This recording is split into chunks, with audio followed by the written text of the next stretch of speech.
एक logistic growth curve है, एक क्या है, एक्सपोनेंशियल है। तो यहां पर क्या है, ज्योमेट्रिकल लिखा गया। तो लॉजिस्टिक ग्रोथ कर्व जो वहां का है वो यहां का क्या है, geometrical. Let us now see what happened in geometrical growth in most system. The initial growth is slow. बड़ी इंपॉर्टेंट कहानी है, इसको बोलते हैं लैग।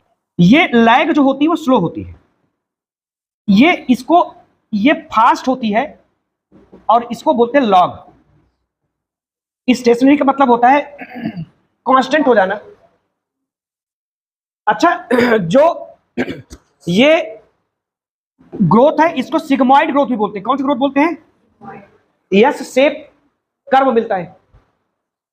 अभी तुम हीमोग्लोबिन डिसोसिएशन कर्व पढ़ोगे, सिग्मॉइड। और अब की बार आया था लेफ्ट राइट वाला। सिग्मॉइड ग्रोथ की जब बात करते हैं, जिसको यस शेप बोलते हैं, क्या बोलते हैं, यस शेप।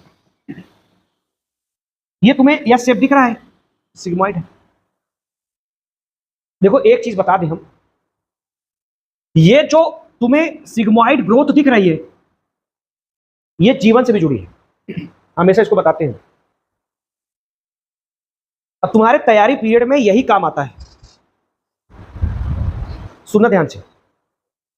शुरू जब भी पढ़ाई करना शुरू करते हो या कोई आदमी बिजनेस करना शुरू करता है तो हमेशा क्या होता है, वो स्लो होता है, लैग फेज उसको बोला जाता है, धीरे। अच्छा, बहुत सारे लोग इसी पॉइंट पे घबरा जाते हैं। पहले दिन फिजिक्स पढ़ना शुरू किए, सर 1 घंटे बाद एक क्वेश्चन आया, वो भी एग्जैक्ट नहीं आया, पॉइंट में कुछ अंतर आ रहा है, तो और घबराहट पैदा हो गई।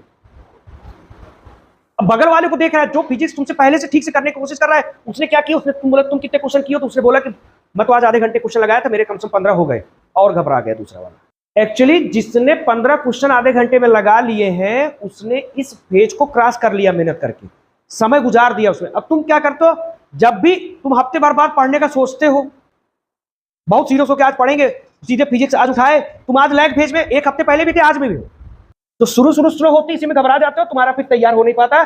थोड़ी सी अगर मेहनत कर लो तुरंत तुम्हें कुछ दिन बाद दिखने लगेगा सर अब कुछ आने लगी फिजिक्स, तो एक्सपोनेंशियल ग्रोथ आ जाएगी और ये फास्ट होगी। फिर एक समय बाद फिर तुम्हें क्या होगा, नई चीज सीखने के लिए वही चीज बार बार रिवाइज कर। फिर इसमें कुछ लोग घबरा जाते हैं ना, सर बायो तो पढ़ गई सर, बार बार पढ़ने का मन नहीं होता है, सर पढ़ तो गया है, बार बार हमारा वही चीज रिवीजन करने का मन नहीं होता है, याद तो है भूल जाते हैं फिर। तो भैया वो चीज तुम्हें कांस्टेंट बनाए रखना पड़ेगा, क्योंकि तुम जितना सीखना था सीख चुके हो। अब जो सीख चुके हो उसको कांस्टेंट बनाए रखने के लिए भी तुम्हें क्या करना पड़ेगा, इस फेज को गुजारना पड़ेगा। तो कुल मिलाकर के लैग, लॉग या एक्सपोनेंशियल या स्टेशनरी, स्लो होगी, फास्ट होगी, स्टेशनरी मतलब होगी कांस्टेंट होगी।